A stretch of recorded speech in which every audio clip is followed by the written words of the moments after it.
Բարև ձեզ, ես Արտեմ Սահակյանն եմ։ Մենք շարունակում ենք մեր էլեկտրադինամիկա դասընթացը։ Այսօր էլեկտրամագնիսական ալիքների տեսություն բաժնի մի կարևոր հարց կքննարկենք, որը կոչվում է էլեկտրամագնիսական ալիքների բևեռացումը։ Կդիտարկենք նրա տարբեր տեսակները եւ նրանց փոխկապակցվածությունը։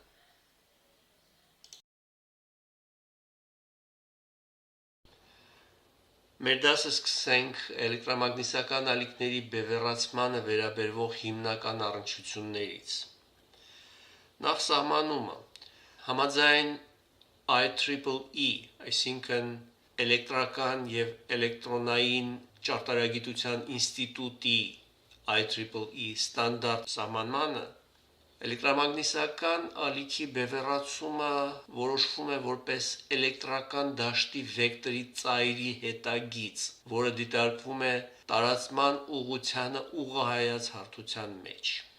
Այստեղ նշենք հետևյալը, որ նախորդ դասի ընթացքում մենք դիտարկեցինք մասնավոր մի լուծում, որը բավարարում էր ալիքային հավասարմանը, եւ որում մենք ենթադրեցինք, որ էլեկտրական դաշտի վեկտորը ուղղված է x առանցքի ուղղությամբ,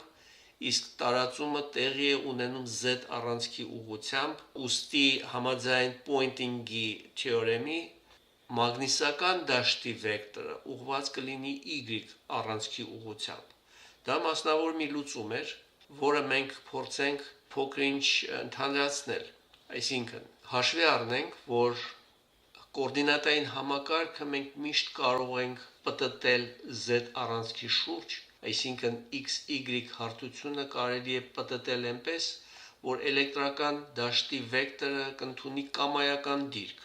ունենալով երկու բաղադրիչներ, բնականաբար x ու y հարթության մեջ, դրանք պատկերված են նկար 4.3.1-ում եւ բերված են այստեղ որպես երկու այսպիսի արտահայտություններ, Ex-ը հավասար է x միավոր բազային վեկտոր անգամ EXM կոմպլեքս, դա ֆեյզերն է, եւ անգամ e օմեգա t մինուս բետա z, որը իրենից ներկայացնում է մի անդամ, որը բնութագրում է տարածումը z առանցքի ուղղությամբ։ Նույնը կարող ենք ասել նաեւ y բաղադրիչի մասին, որը որոշվում է 4-3-2 արտահայտությամբ։ Այս երկու բաղադրիչների արդյունարար վեկտորը, երբ գումարում ենք իրար, ստանում ենք 4-3-3 արտահայտությամբ եւ մենք կարող ենք էքսպոնենտը առանձնացնել, քանի որ դա վերաբերում է նույն ալիքին երկու տարբեր բաղադրիչների համար գրված։ Համապատասխան բաղադրիչների ամպլիտուդները ֆեյզերի տեսքով բերված են այս կլոր փակագծերում, այն է EXM-ը, վերևում կետով նշանակած, դա ֆեյզերն է, որը իրենից ներկայացնում է ամպլիտուդ EXM անգամ ֆազայի էքսպոնենտ e φ0e x բաղադրիչի համար եւ նույնը y կոմպոնենտի համար y ֆեյզերը, որի էքսպոնենտ կոմպոնենտը դա e φ0e y-ն է։ Հետևաբար այս 4-3-1 եւ 4-3-2 արտահայտությունները իրական տիրույթում, այսինքն եթե մենք դուրս գանք կոմպլեքս տիրույթից եւ անցնենք իրական տիրույթի, կարող ենք ներկայացնել որպես 4-3-5 եւ 4-3-6 արտահայտությունները։ Սրանք մեզ արդեն ծանոթ վազող ալիքի արտահայտություններն են, որոնք ենթակա են վերլուծման։ Այստեղ նշենք հետևյալը։ Նախ նկար 4-3-1b-ում պատկերված է փսի անկյունը, որը մենք կանվանենք էլեկտրական դաշտի վեկտորի դիրքի անկյուն x ու y հարթության մեջ։ Այսինքն փսին որոշում է, թե ինչ դիրք է ընդունում էլեկտրական վեկտորը x ու y հարթության մեջ։ Բացի այդ 4-3-5 եւ 4-3-6 արտահայտությունները նշենք, որ գրված են անկորուստ միջավայրի համար, այսինքն նախկինում մենք օգտագործել էինք e-α-z բազմապատկիչը, որը իրենով արտահայտում էր ամպլիտուդի նվազումը ջերմային կորուստների հետևանքով։ Այստեղ դա մենք պարզապես կանտեսենք։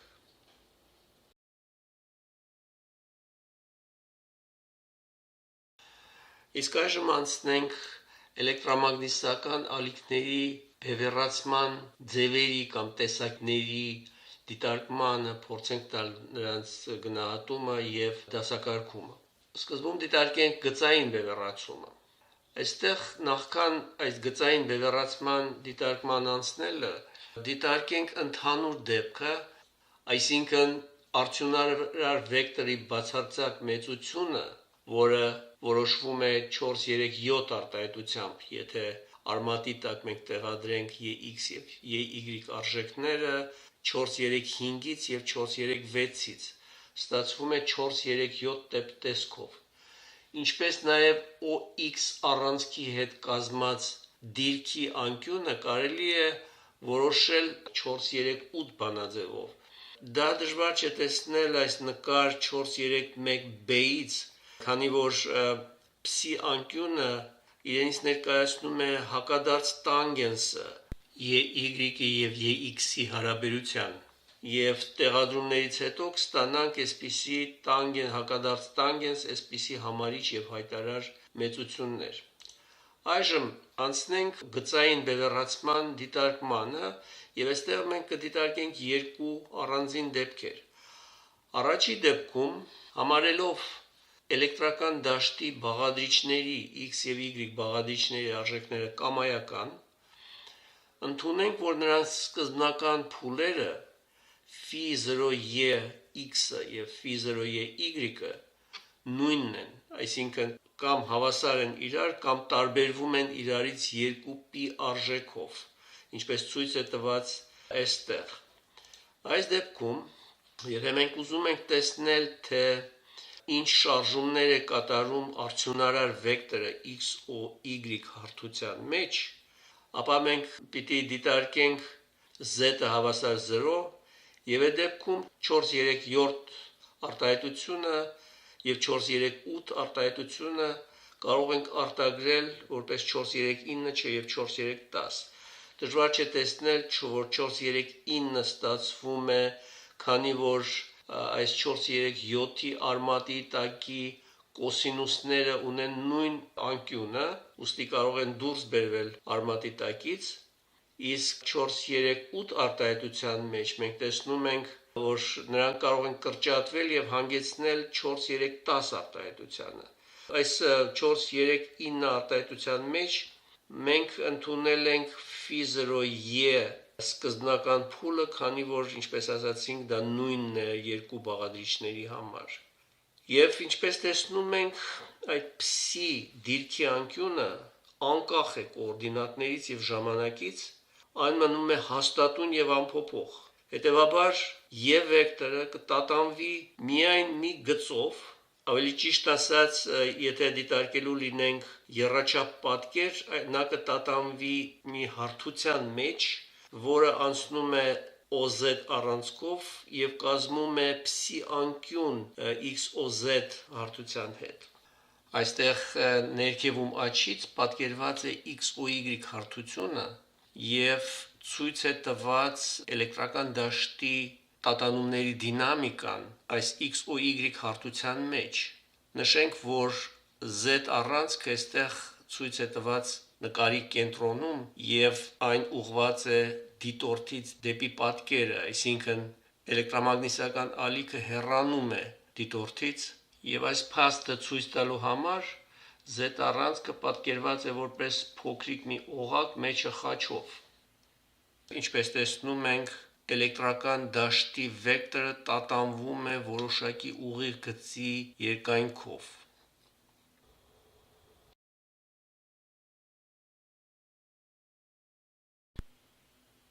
Այստեղ դիտարկվող դեպքը պատկերված է եռաչափ տարածության մեջ եւ X ու Y հարթությունը ներկայացված է որպես A հարթություն։ Եթե դիտորդը գտնվում է այս հարթությունից դեպի ձախ եւ նայում է Z առանցքի ուղղությամբ, ալիքի տարածման ուղղությամբ, ապա կարող է տեսնել, որ էլեկտրական վեկտորի մեծությունը պահպանելով իր դիրքը տարածության մեջ ուղիղ գծի երկայնքով փոխում է իր բացարձակ մեծությունը եւ ինչպես բերված է ձախից պատկերված այս նկարում, ψ անկյունը մնում է հաստատուն։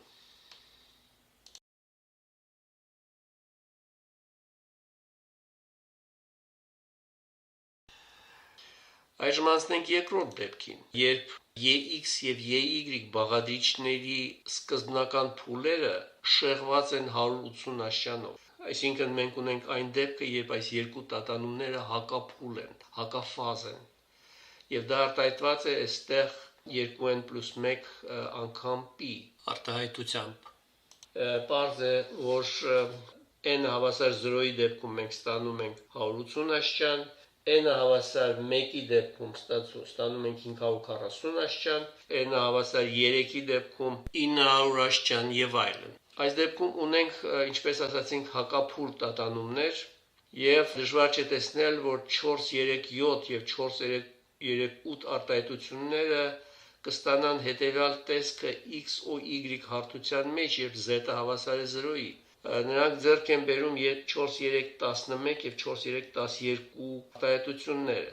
Եվ այստեղ դժվար չէ տեսնել, որ էլեկտրական դաշտի վեկտորի տատանումները տեղի են ունենում մի հարթության մեջ, որը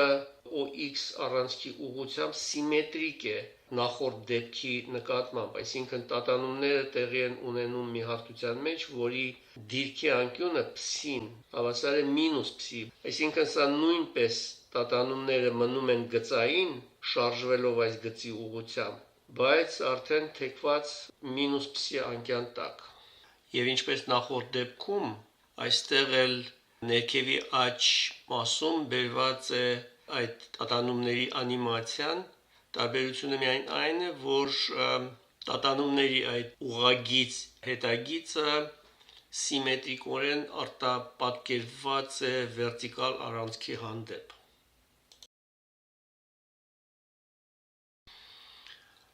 Այստեղ բերված է երկրորդ դեպքի անիմացիան եռաչափ տարածության մեջ,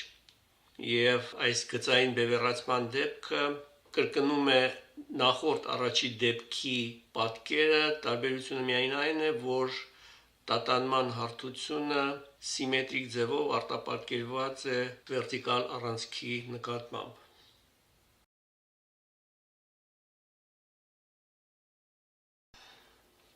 Այժմ անցնենք էլեկտրամագնիսական ալիքների բևեռացման երրորդ դեպքին, որը վերաբերում է շրջանաձև բևեռացմանը։ Բայց նախքան այդ հիշեցնեմ, որ եթե ընդհանուր դեպքը դիտարկելու լինենք, որից ըստ էության մենք կարտածենք շրջանաձև բևեռացման ընդհանուր պատկերը, այստեղ հիշեցնենք 437 եւ 438 արտահայտությունները, որից մենք փաստորեն կստանանք շրջանաձև բևեռացման դեպքը։ Շրջանաձև բևեռացման դեպքերից առաջինը դա հետեւյալն է, որ φ0e x բաղադրիչի համար, այսինքն սկզբնական փուլը x բաղադրիչի եւ y բաղադրիչի տարբերվում են +π կեսով, եւ իհարկե +2πn, եւ այստեղ կա նաեւ երկրորդ պահանջը, որ ամպլիտուդները հավասար են իրար այդ երկու բաղադրիչների։ Այլ կերպ ասած, մենք ընդունում ենք, որ կոմպլեքս հարթությունում հորիզոնական բաղադրիչի, այսինքն EMY-ի ֆեյզերը ըստ փուլի հետ է մնում EMX-ի ֆեյզերից 90 աշճանով կամ պիկեսով։ Ուստի XOY հարթության մեջ, եւ այդ հարթությունը մենք ստանում ենք, եթե Z-ը ֆիքսենք հավասար 0-ի,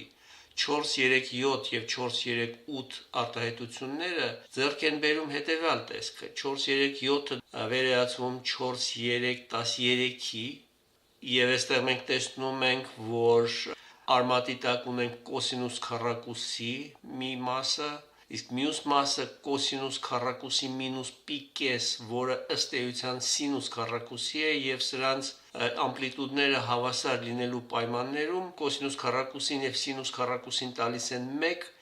եւ ի վերջո մենք ստանում ենք շատ պարզ պատասխան EM, որը ընդունում ենք հավասար եւ EX-ի համար եւ EY-ի համար։ Ինչ վերաբերում է դիրքի անկյանը, փսի անկյանը, որը ներկայացված է 431b նկարի վրա այստեղ հղումներում, ապա դիտարկվում է երկու դեպք, երբ z-ը հավասար է 0-ի, այսինքն գործ ունենք x-y հարթության հետ, այդ դեպքում ժամանակը թողնում ենք փոփոխական, եւ երկրորդը, երբ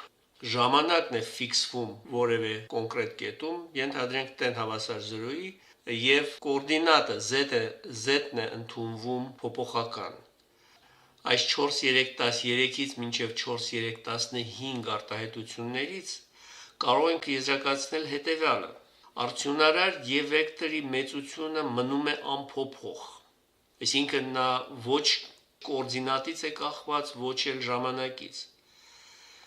Իսկ OX առանցքի հետ կազմած էլեկտրական դաշտի անկյունը փսին, որը մենք անվանել էինք դիրքի անկյուն, ժամանակից կախված է եւ գծայնորեն աճում է։ Եվ եթե դա փորձենք վերածել պատկերի, ապա մենք տեսնում ենք, որ եթե դիտորդը նայում է Z առանցքի ուղղությամբ, ապա ելնելով 4-3-14-ից մենք կարող ենք պնդել, որ փսի մեծությունը աճում է օմեգա t չափով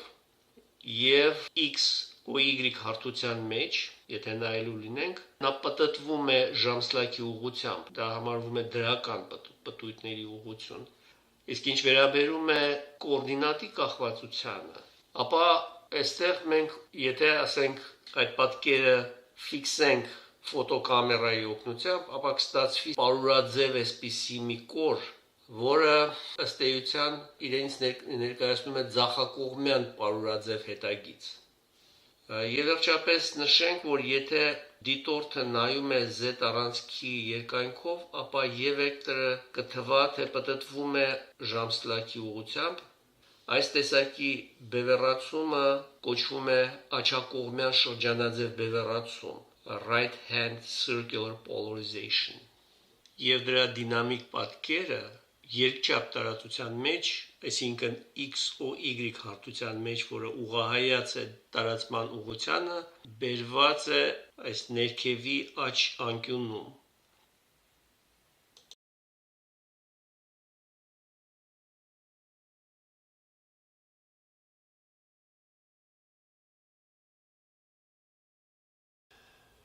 Ինչպես նախորդ դեպքերում, այնպես էլ այստեղ բերված է դիտարկվող դեպքի եռաչափ պատկերը, որտեղ A հարթությունը իրենից ներկայացնում է x ու y մակերևույթը։ Եվ դժվար չէ տեսնել, որ եթե դիտորդը գտնվում է այս պատկերի ձախից եւ նայում է տարածման ուղղությամբ, ապա էլեկտրական դաշտի վեկտորը կատարում է շրջանաձև պտույտներ ժամսլաքի ուղղությամբ, պահպանելով իր բացարձակ արժեքը հաստատուն։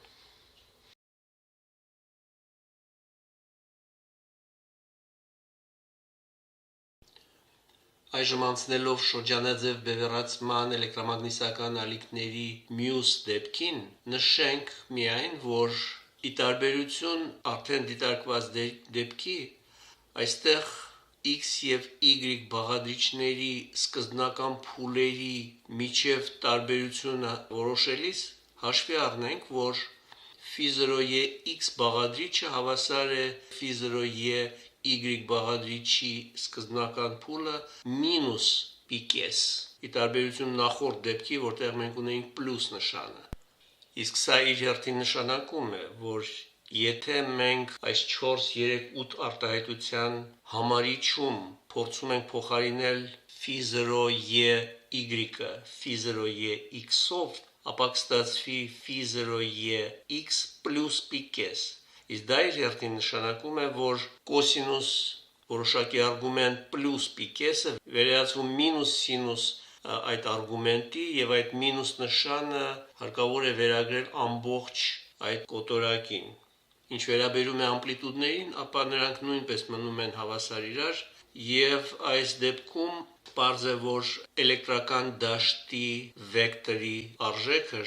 նրա ժամանակային կախվածությունը բացակայում է, այսինքն էլեկտրական դաշտի վեկտորը մնում է հաստատուն հավասար ամպլիտուդային արժեքին, ինչպես ունենք նախորդ դեպքում, եւ տարբերությունը ստացվում է միայն էլեկտրական դաշտի վեկտորի դիրքի անկյան մեջ, այսինքն եթե դիտարկելու լինենք x ու y հարթությունը, այսինքն ընդունենք z-ը հավասար 0-ի, իսկ t-ն թողնենք փոփոխական, ապա փսին ստացվում է մինուս օմեգա t մինուս φ0e x, ի տարբերություն նախորդ դեպքի, որտեղ մենք ունեինք պլյուս նշան։ Իսկ եթե ֆիքսենք ժամանակը եւ դիտարկենք, թե ինչպես է բաշխված ալիքը տարածման ուղղությամբ ֆիքսված մոմենտին, ապա ստանում ենք պլյուս բետա z մինուս phi0e x եւ այս 4,3,16-ից մինչև 4,3,18 արտահայտություններից կարող ենք եզրակացնել հետևյալը. Նախ, ինչպես նշեցինք, e վեկտորի երկարությունը մնում է անփոփոխ, բացի այդ, x առանցքի հետ կազմված e վեկտորի անկյունը, psi անկյունը ժամանակից կախված է եւ գծայնորեն նվազում է, ի տարբերություն նախորդ դեպքի, որտեղ նա աճում էր, եւ դա ցույց է տված նկար 4.3.3-ում, եւ այստեղ մենք տեսնում ենք, որ այս psi անկյունը x ու y հարթության մեջ նվազելով հանգեցնում է էլեկտրական դաշտի վեկտորի պտույտներին ժամսլաքին հակառակ ուղղությամբ, ինչպես պատկերված է այս նկարի վրա։ Ինչ վերաբերում է e վեկտորի կոորդինատային կախվածությանը, ապա ինչպես տեսնում ենք, այս վեկտորի ծայրը պտույտներ կատարելով իրենից ներկայացնում է աջակողմյան պարուրաձև հետագիծ։ Եթե դիտորդը նայում է z առանցքի երկայնքով, ապա e վեկտորը կթվա, թե պտտվում է ձախակողմյան ժամսլաքին հակառակ ուղղությամբ, այս տեսակի բևեռացումը կոչվում է ձախակողմյան շրջանաձև բևեռացում, կամ անգլերեն ասում են left hand circular polarization։ Ներքևում աչից բերված այս պատկերը թույլ է տալիս տեսնել, թե ինչպիսին է էլեկտրական դաշտի դինամիկան երկչափ տարածության մեջ, այսինքն x ու y հարթության մեջ, այլ կերպ ասած, էլեկտրական դաշտի պրոյեկցիան x ու y հարթության վրա։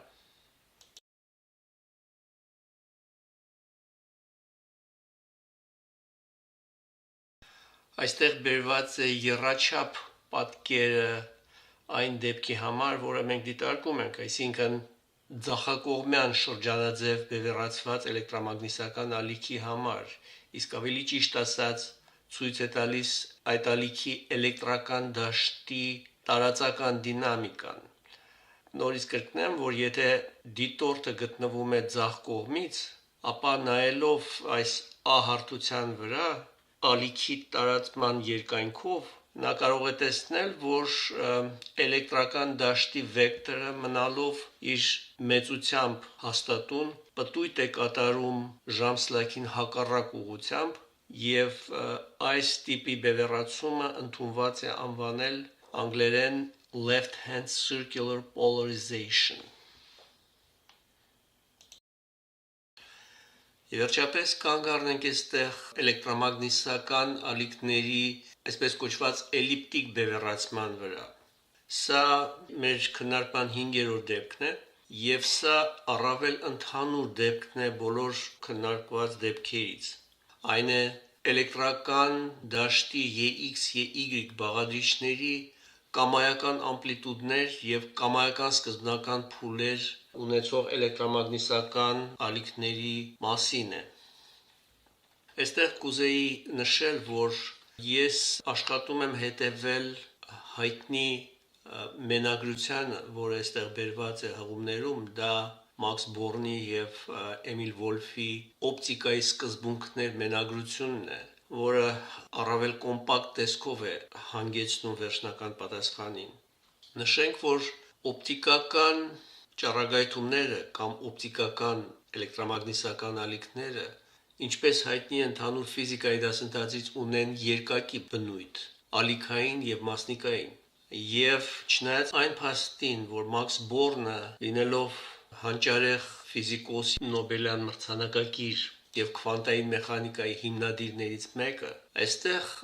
այս մենագրության մեջ օգտագործված է դասական էլեկտրադինամիկայի մոտեցումը, այլ ոչ քվանտային մեխանիկայի, եւ այդ իմաստով տվյալ մենագրության առնվազն մի քանի բաժիններ հետևում են դասական էլեկտրադինամիկայի սկզբունքներին։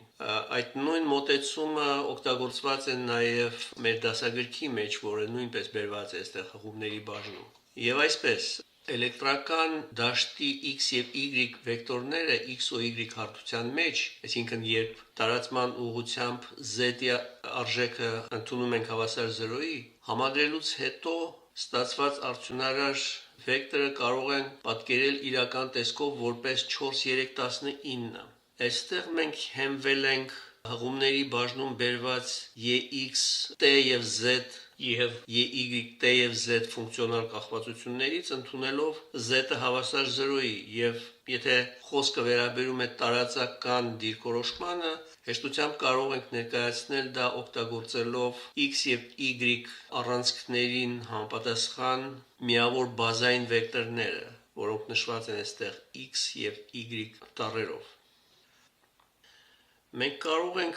ինտուիտիվ ենթադրել, որ այս արտահայտությունների մեջ կարևոր դեր են խաղում ոչ թե EMX եւ EMY-ի կամ φ0EX, φ0EY-ի բացարձակ արժեքները, այլ նրանց հարաբերական մեծությունները։ Ուստի եթե ուղղանկյուն փակագծերից դուրս հանենք մենք ենթադրենք EMX-ը, ապա կստանանք 4,3,20-ը, որտեղ դելտա փոքրատառ տառով նշանակված է սկզբնական փուլերի տարբերությունը, իսկ մեծատառ M տառով նշանակված է ամպլիտուդների մեծությունների հարաբերությունը։ Եվ դժվար չէ տեսնել այս նկար 4,3,1b-ից, որ EMY-EMX հարաբերությունը ոչ այլ ինչ է, եթե ոչ այս փսիանկյան տանգենսը, որը մենք կնշանակենք փսի-M տառով, նկատի ունենալով ամպլիտուդների հարաբերությունը M տառը։ Այժմ եթե արտագրենք 4,3,20 արտահայտությունը հաշվի առնելով 21-ը եւ 22-ը, ապա դժվար չէ ներկայացնել դա որպես X առանցքի բաղադրիչ, հարաբերական բաղադրիչ եւ Y առանցքի հարաբերական բաղադրիչ 4,3,23 արտահայտությունն է։ Պարզ է, որ այս երկու արտահայտությունները կապված են միմյանց հետ եւ եթե հիշենք անալիտիկ երկրաչափության դասընթացից այն փաստը, որ 4,3,23 համակարգը իրենից ներկայացնում է էլիպսի հավասարումը պարամետրիկ տեսքով։ Էլիպսը կենտրոնացված է կոորդինատային համակարգի սկզբնակետում։ Այստեղ տau տառով նշանակված է այսպես կոչված թեկության անկյունը, այսինքն ցույց է տված, թե էլիպսի գլխավոր կիսաառանցքը ինչ անկյուն է կազմում հորիզոնական առանցքի հետ, ինչպես պատկերված է 4,3,4 նկարի վրա։ Այժմ պատտենք կոորդինատային համակարգը այնպես ինչպես պատկերված է 4,3,3b նկարի վրա, որպեսզի էլիպսը դառնա սիմետրիկ OX եւ OY առանցքների նկատմամբ։ Պտույտը նկարագրվում է X-ի եւ Y-ի միջև հետեւյալ փոխակերպումներով։ Ես կոչ եմ անում վերադառնալ երկրորդ դասին եւ այդտեղ տեսնել մանրամասն թե ինչպես է ստացվում այս 4,3,24 արտահայտությունը։ Եթե այս երկու համակարգերը 4,3,23 եւ 4,3,24 համակարգերը համատեղենք, ապա այստեղից կարելի է որոշել տau թեկության անկյան համար հետեւյալ արտահայտությունը, որը բերված է որպես 4,3,25։ Այս միջանկյալ մաթեմատիկական փոխակերպումները մենք բաց ենք թողնում եւ կօգտագործենք այս արտահայտությունը հետագա անալիզի համար։ Այժմ այս արտահայտությունից 4,3,25, որը կրկնված է հղումների բաժնում եւ որը մենք ստացանք քիչ առաջ, կարող է թվալ, որ էլիպսը կարող է ունենալ բազմաթիվ դիրքորոշումներ տարածության մեջ կախված n արժեքից, n-ը փոխվում է 0, 1, 2 եւ այլն։ Սակայն դա այդքան էլ այդպես չէ։ Եթե ուշադիր նայենք այս արտահայտության վրա, ապա կտեսնենք, որ այստեղ մենք կարող ենք ունենալ միայն երկու ռեալ լուծումներ։ Մեկը 4,3,26-ն է, որտեղ n-ը ընդունված է հավասար 0-ի, եւ դա ճշմարիտ է, երբ ψm մեծությունը փոքր է 45 աշճանից, այսինքն պիկ հարորդից։ եւ 4.327-ը, որը փաստորեն նույն արտահայտությունն է պլյուս պիկես, այսինքն երբ n-ը հավասար է 1-ի եւ դա այն դեպքում, երբ psi m-ը մեծ է 45 աստիճանից կամ այլ կերպ ասած պիկ 100-ից։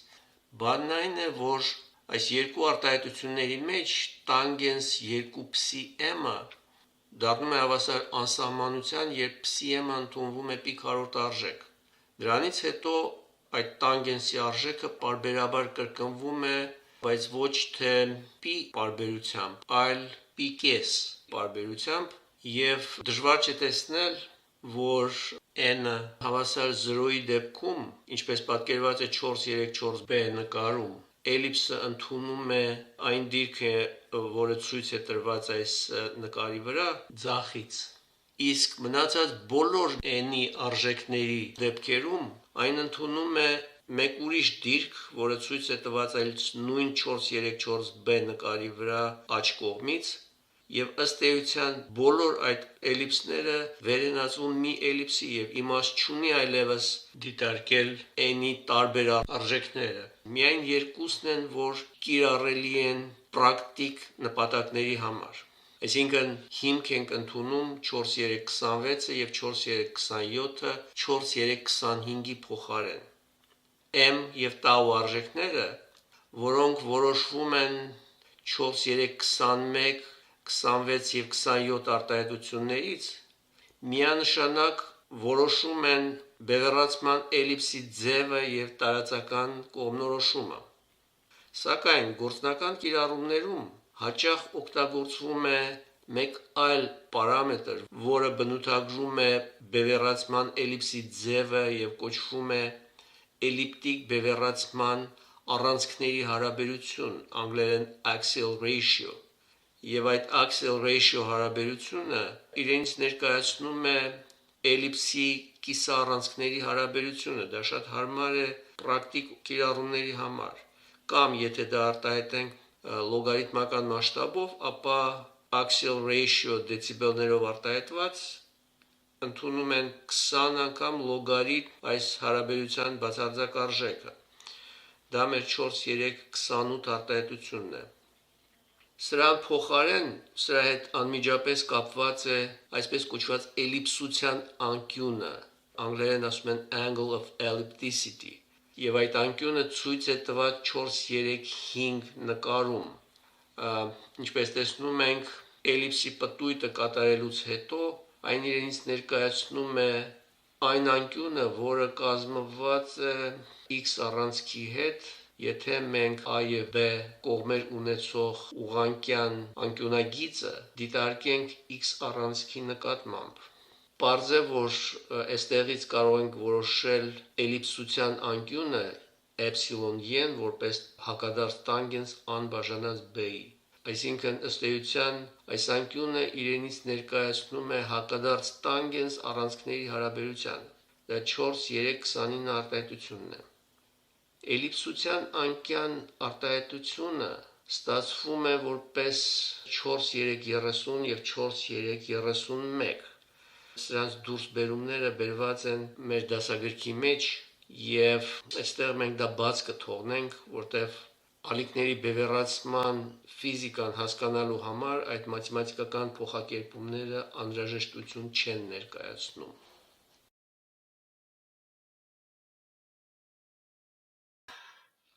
Իսկ այժմ դիտարկենք երկու հաշվարկի օրինակներ, որոնք վերաբերում են մեր այս վերջի դեպքին, այսինքն ընդհանուր դեպքին։ Հաշվարկի համար մենք կօգտագործենք այսպիսի մի հաշվիչ, որը թույլ է տալիս որոշել էլեկտրամագնիսական ալիքի բևեռացման պարամետրերը եւ որը հիմնված է Microsoft Excel ծրագրի վրա, ինչպես նախկինում մենք դա օգտագործել ենք արդեն նախորդ դասերի ընթացքում։ Որպես առաջին օրինակ քննարկենք հետեւյալ դեպքը։ Ենթադրենք, որ նախ ասեմ, որ մենք այստեղ, ինչպես նախկինում, այնպես էլ այստեղ մենք դեղին վանդակները օգտագործում ենք մուտքի համար, այսինքն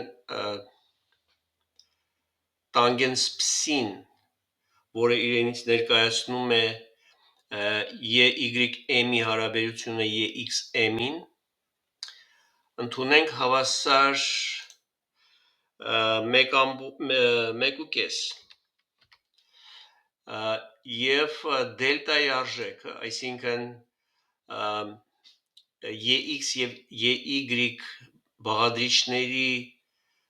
միջև եղած փուլային շեղումը ընդունենք հավասար 30 աշճան։ Այդ պարագայում վերջի տողը մեզ թույլ է տալիս, այս կանաչ վանդակները թույլ են տալիս որոշել հետևյալը, նախ տաուի արժեքը, այսինքն ինչքանով է բևեռացման էլիպսը թեքված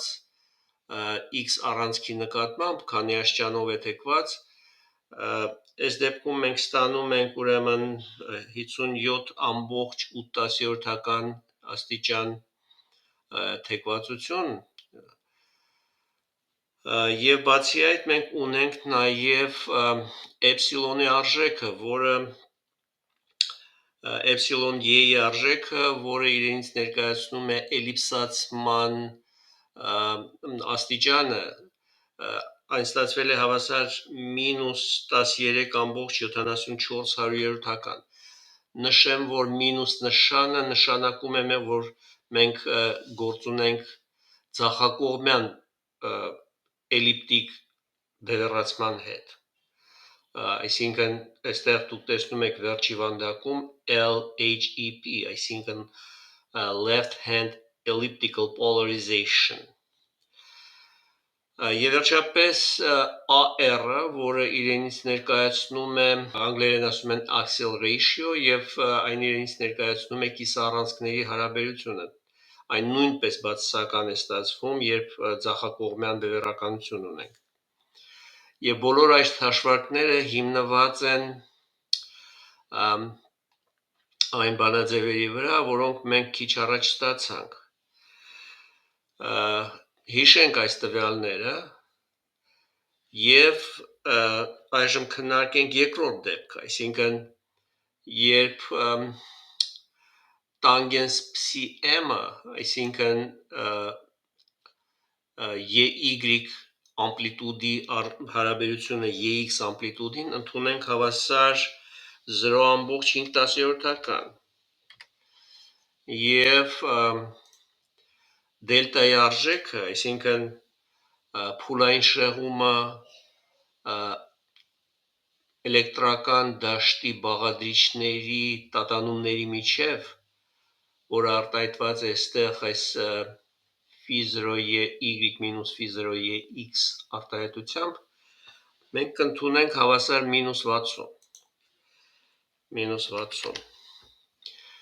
Արդյունքում ստանում ենք, որ տաուն, այսինքն ինչքանով է թեքված առանցքը էլիպսը x հարթության հանդեպ, ստացվում է 16.8 մոտավորապես աստիճան, եւ էպսիլոնի արժեքը մենք ստանում ենք 21.93 եւ կիսառանցքների հարաբերությունը 2.4 եւ 2.5 մոտավորապես 2.5, սա դեցիբելներով արտահայտած մոտենում է 3 դեցիբելի։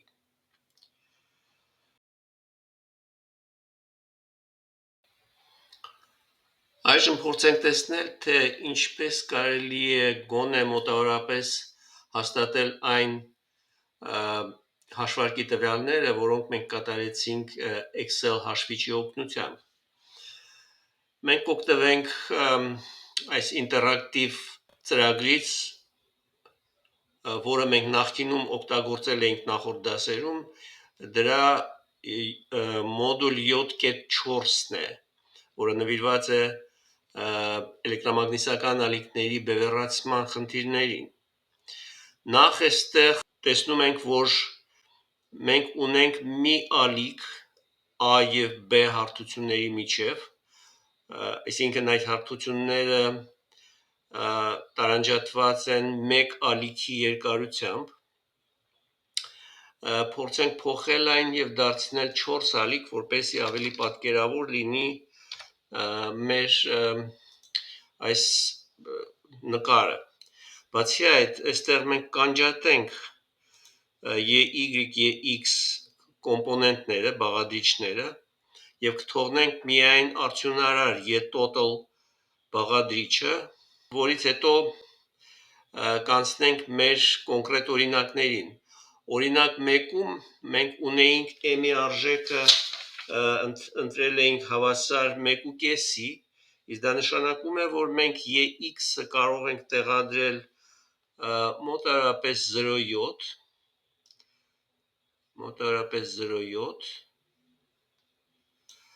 եւ y-ը թողնելով հավասար 1-ի այստեղ։ Բացի այդ, դելտայի արժեքը մենք կընտրենք հավասար պլյուս 30 աշճան,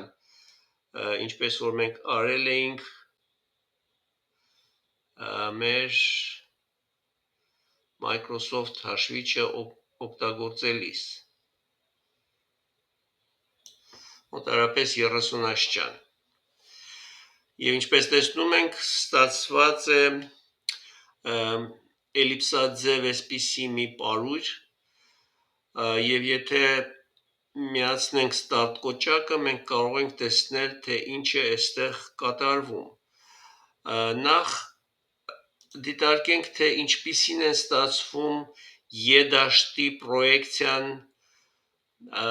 a հարթության վրա, այսինքն x ու y հարթության վրա, եւ b հարթության վրա, որը գտնվում է 4 լամբդա հեռավորության վրա։ Մենք տեսնում ենք, որ այստեղ արդյունարար y վեկտորը կատարում է այսպիսի էլիպսաձև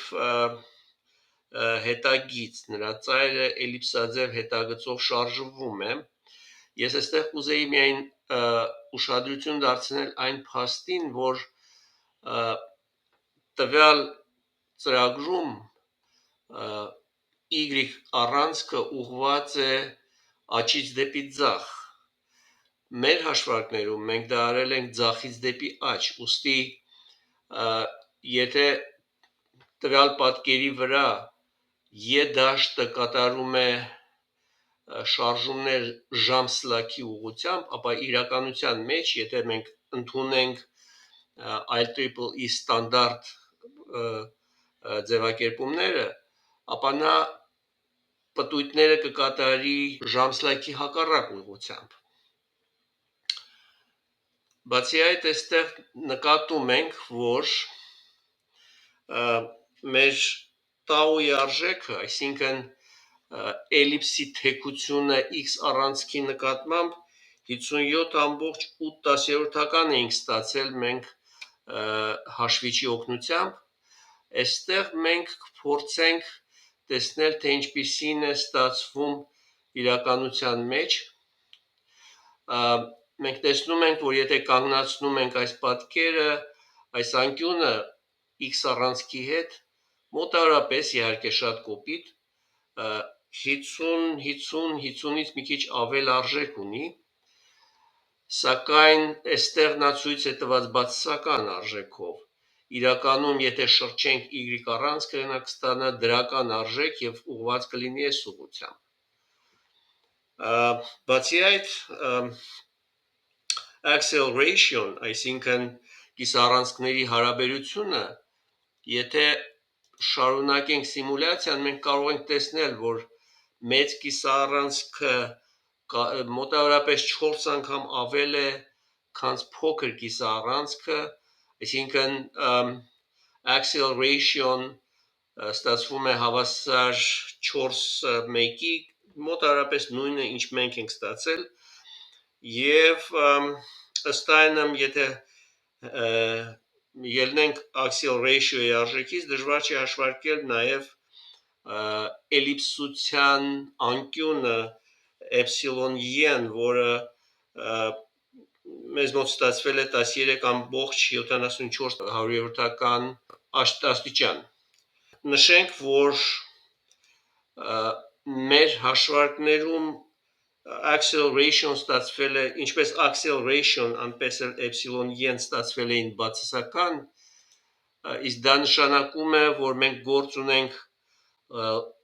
LHCP հետ, left hand circular elliptical polarization, որը թարգմանաբար ձախակողմյան էլիպտիկ բևեռացումն է։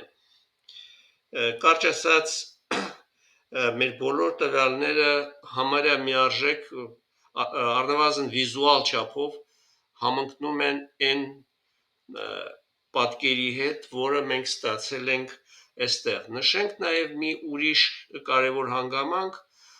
որ ինչպես տեսնում ենք եւ A եւ B հարթություններում տատանումները սինֆազ են, այսինքն համափուլ են։ Պատճառն այն է, որ A եւ B հարթությունների միջև հեռավորությունը կազմում է ամբողջ թվով լամդա, այսինքն զույգ թվով կիսաալիքներ, եւ եթե մենք B հարթությունը շեղենք, բերենք, հասցնենք ոչ թե 4 լամդա, ինչպես էստեղ է, այլ դարձնենք 3.5 լամդա, ապա կտեսնենք հետևյալը, ուրեմն այստեղ բերենք 3.5, մոտարապես այսպես, եւ մենք տեսնում ենք, որ տատանումները դառնում են հակափուլ, այսինքն սինֆազ չեն այլևս, սակայն ընդհանուր բևեռացման ձևը շարունակում է մնալ ձախակողմյան էլիպտիկ։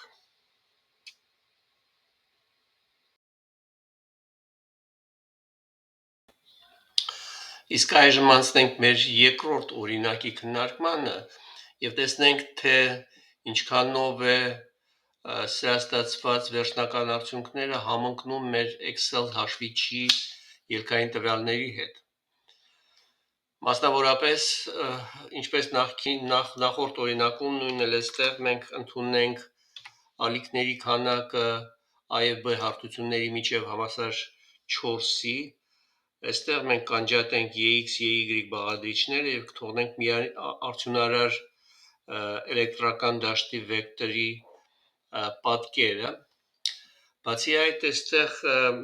ըստ նախնական տվյալների M-ը պիտի ընդունենք հավասար 0.5-ի եւ դելտան ընդունենք հավասար -60 աշճան։ Եվ մենք տեսնում ենք այսպիսի մի պատկեր, որ ինչպես նախկինում, այնպես էլ այստեղ մենք ստանում ենք պարուրաձև տատանումներ եւ եթե նայելու լինենք այս տատանումների լայնական կտրվածքները, այսինքն ինչ հետագիծ ունի արդյունարար վեկտորի ծայրը A եւ B հարթությունների մեջ, ապա տեսնում ենք, որ ստացվում է նորից այսպիսի մի պատկեր, որը մենք կկանգնացնենք նրա մաքսիմում արժեքի վրա եւ դժվար չէ տեսնել, որ ըստ էության տաուի արժեքը ստացվում է -16 աշճան։ Նորից հիշեցնեմ, որ Y առանցքը այս ծրագրի մեջ ընտրված է աճից ձախ, դա այն դեպքում, երբ մեր հաշվարկները կատարելիս, մեր մաթեմատիկական դուրսբերումները կատարելիս, մենք այն ընդունել էինք ձախից աճ։ Եվ այս անկյունը կարող ենք տեսնել, որ ստացվել է հավասար մոտավորապես մոտ է համենայն դեպս վիզուալ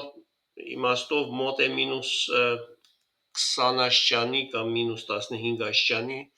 իսկ ինչ վերաբերում է axial ratio-ին, ապա դժվար չէ տեսնել, որ այն մոտ է 2.5-ի, այսինքն մենք ցանկացած ակնթարթին կարող ենք կանգնացնել այս պատկերը եւ կանոնի օգնությամբ որոշել մեծ եւ փոքր կիսաառանցքների հարաբերությունը։ Եվ վերջապես դժվար չէ տեսնել, որ տատանումները տեղի են ունենում ժամսլաքի ուղղությամբ, որը նշանակում է, որ մենք գործ ունենք աջակողմյան էլիպտիկ բևեռացման հետ։ Շարունակելով մեր ընդհանուր դեպքի քննարկումը, այն է դա 5-րդ դեպքն էր, այստեղ մենք փորձենք հասկանալ, թե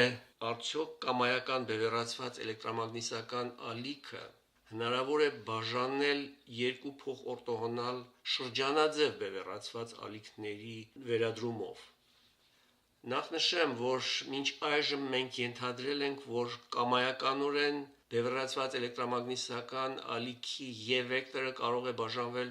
ուղղանկյուն կոորդինատային համակարգերում երկու բաղադրիչների Ex եւ Y։ Այդ X ու Y համակարգում, ինչպես հայտնի է, հիմնական միավոր բազային վեկտորներն են փոքրատառ X-ը եւ փոքրատառ Y-ը։ Սակայն այն հարցին արդյոք հնարավոր է այստեղ ներկայացնել միավոր բազային շրջանաձև բևեռացված վեկտորներ եւ ըստ այնմ կամայական Y վեկտորը բաժանել ըստ այդպիսի բազային վեկտորների, այդ հարցի պատասխանն է այո, կարող ենք։ Այդ վեկտորներից առաջինը, որը ունի աջակողմյան շրջանաձև բևեռացում, right hand circular polarization, այդ միավոր բազային վեկտորը սահմանվում է որպես 4,3,32։ Այն նշանակված է R0 տառով եւ կազմված է X եւ Y վեկտորների գումարից, եւ եթե մենք հասկանանք սրա ֆիզիկական իմաստը, դա այն է, որ շատ նման է գլանային կոորդինատային համակարգի շառավղային ρ վեկտորին։ Ես խորհուրդ կտայի վերադառնալ մեր երկրորդ դասին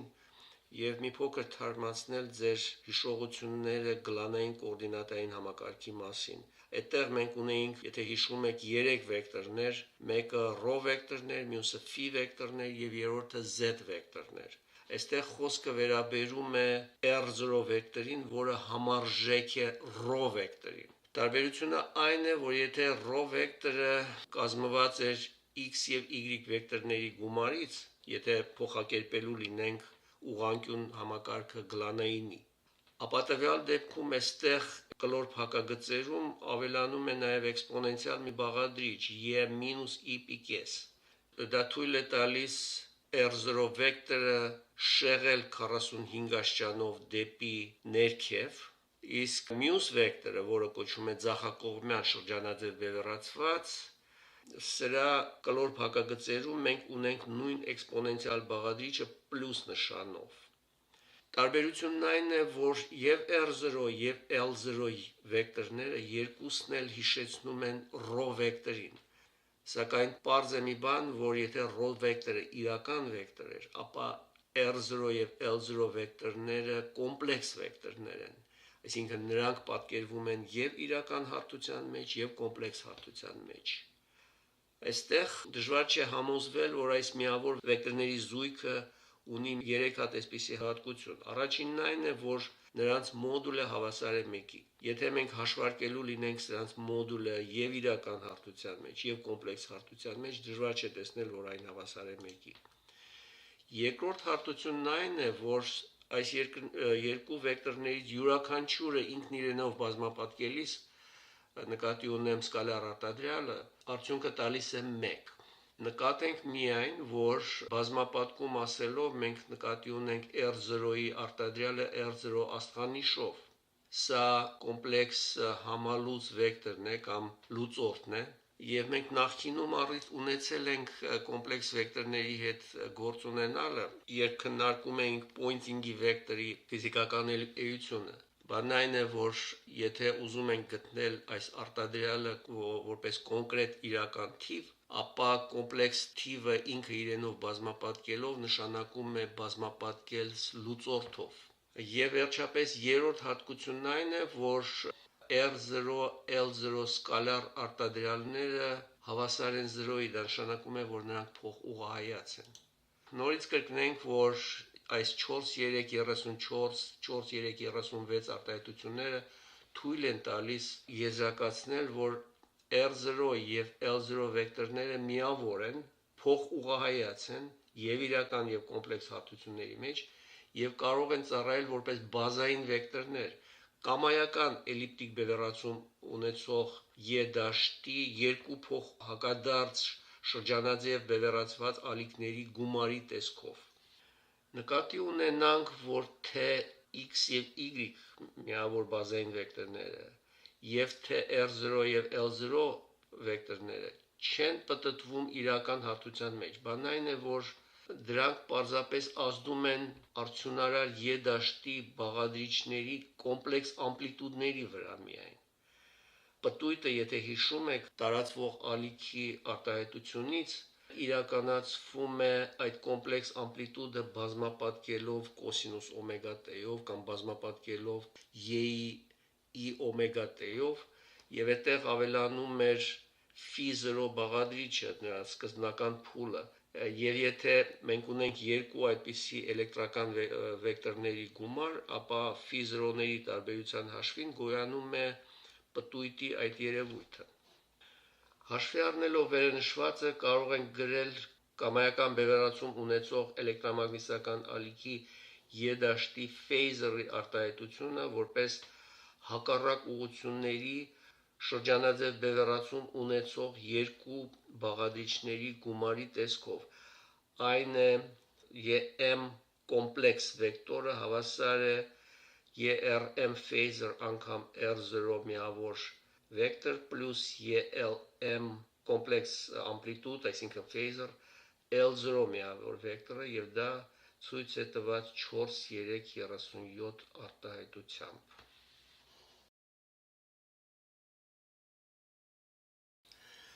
Եվ որպեսզի հասկանանք ինչպես է գործում այս 4-3-37 արտահայտությունը, այսինքն ինչպես են վերադրվում աջակողմյան եւ ձախակողմյան շրջանաձև բաղադրիչները, այն է այս արտահայտության աջ մասի առաջին անդամը եւ նրա երկրորդ անդամը, եւ նկատենք, որ արդյունարար EM վեկտորը իրենից ներկայացնում է այս երկուսի գումարը։ Այդ դեպքում, եթե միացնենք ժամանակի ընթացքը, մենք կտեսնենք, որ արդյունարար վեկտորը կատարում է էլիպսաձև շարժում, այսինքն նրա ծայրի հետագիծը իրենից ներկայացնում է էլիպս, ընդ որում հետաքրքիր է տեսնել, որ այս էլիպսի մեծ կիսաառանցքը ստացվում է այն ակնթարթներին, երբ այս երկու բաղադրիչները գումարվում են իրար, սինֆազ, եւ փոքր կիսաառանցքը ստացվում է այն ակնթարթին, երբ նրանք հանվում են մեկը մյուսից, այսինքն երբ հակաֆազ են։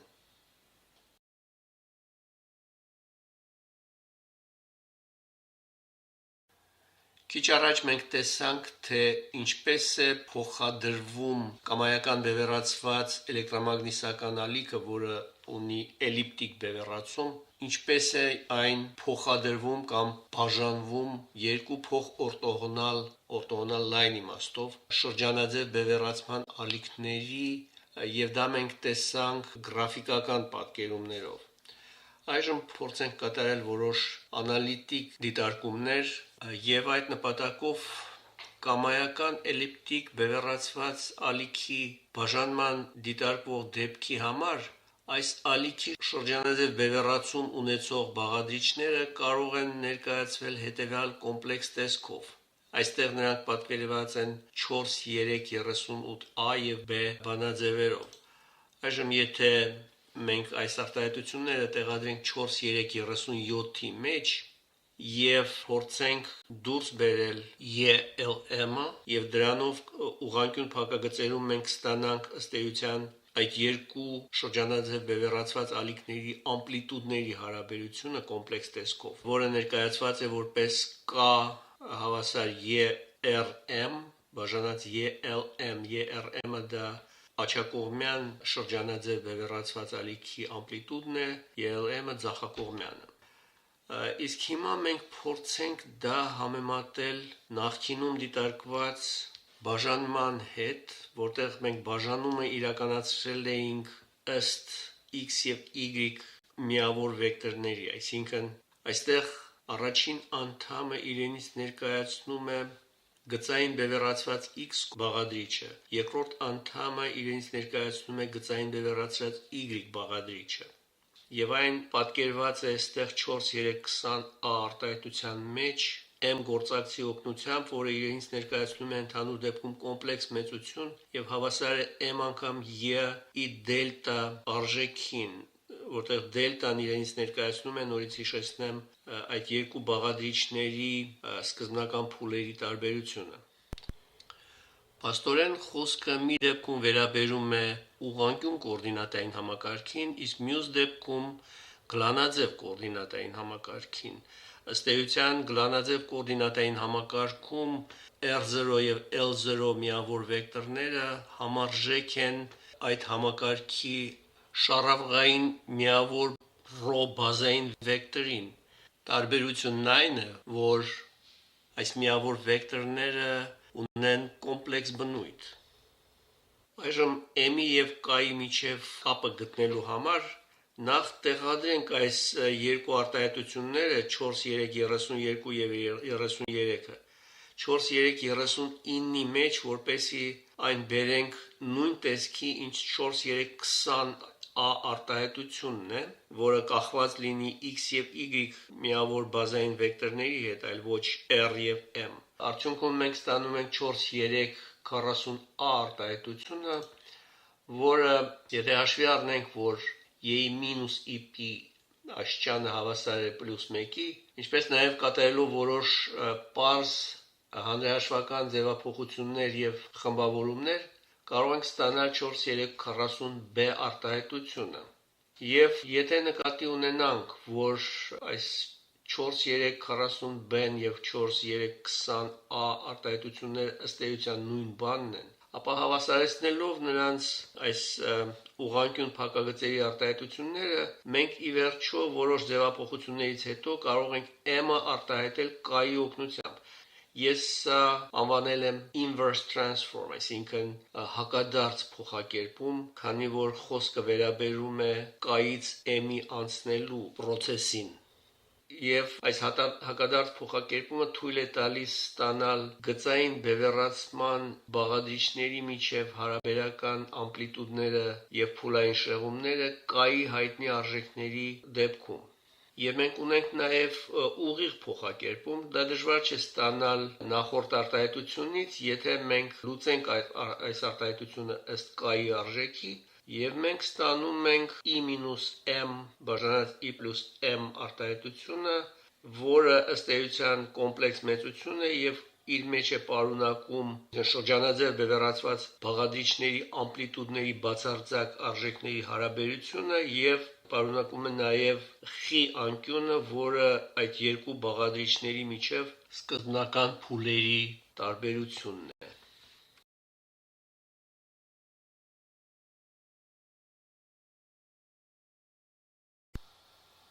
Այժմ դիտարկենք հաշվարկի մի օրինակ։ Ըստ էության դա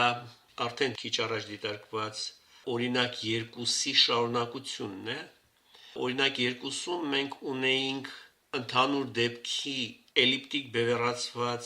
ալիքի բաժանումը ըստ գծային բևեռացում ունեցող երկու ալիքների,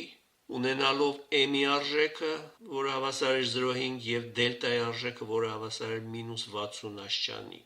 Նախ լուծման ընթացքում մենք այս m-ը կարտահայտենք կոմպլեքս տեսքով, այսինքն ներկայացնենք որպես m e-i դելտա եւ վերածենք այն հանրահաշվական տեսքի 0.25 -0.433i։ Դա դժվար չէ կատարել, մենք դա արդեն քննարկել ենք մեր դասերից մեկում։ Իսկ այժմ m-ի արժեքից անցնենք k-ի արժեքին, որը բնորոշ է էլիպտիկ ալիքի փոխակերպմանը կամ բաժանմանը երկու փոխհակադարձ շրջանաձև բևեռացված ալիքների։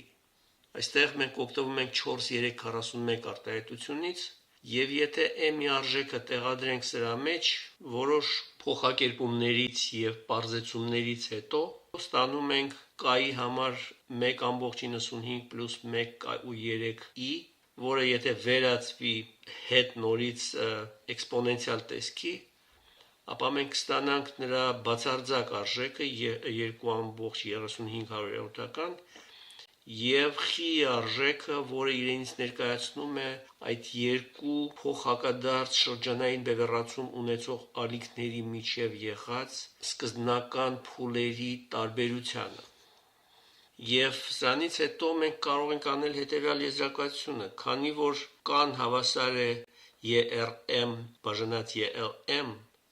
եւ հետեւաբար կան լինելով մեկից մեծ, դա նշանակում է, որ ERM-ը ավելի մեծ է, քան ELM-ը, այսինքն գերիշխող է, ուստի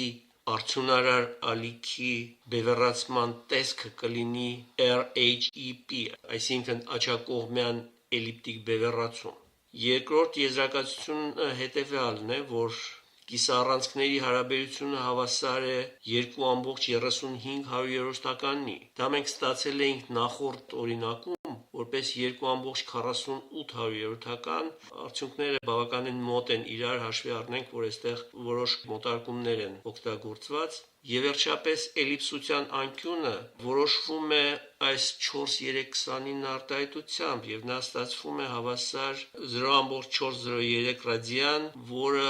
ստացվել է հավասար այս դեպքում 23 աստիճան։ Դա էլ նույնպես մոտ է բավական այդ նախորդ օրինակում ստացված արժեքին 21.93 եւ ըստ էության մենք տեսանք, որ այդ փոխակերպումները, այսինքն մի բաժանման ձևից մյուս բաժանման ձևի անցնելը բավականին պարզ գործընթաց է։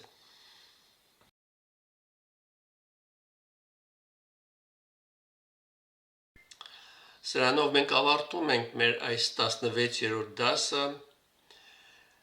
եւ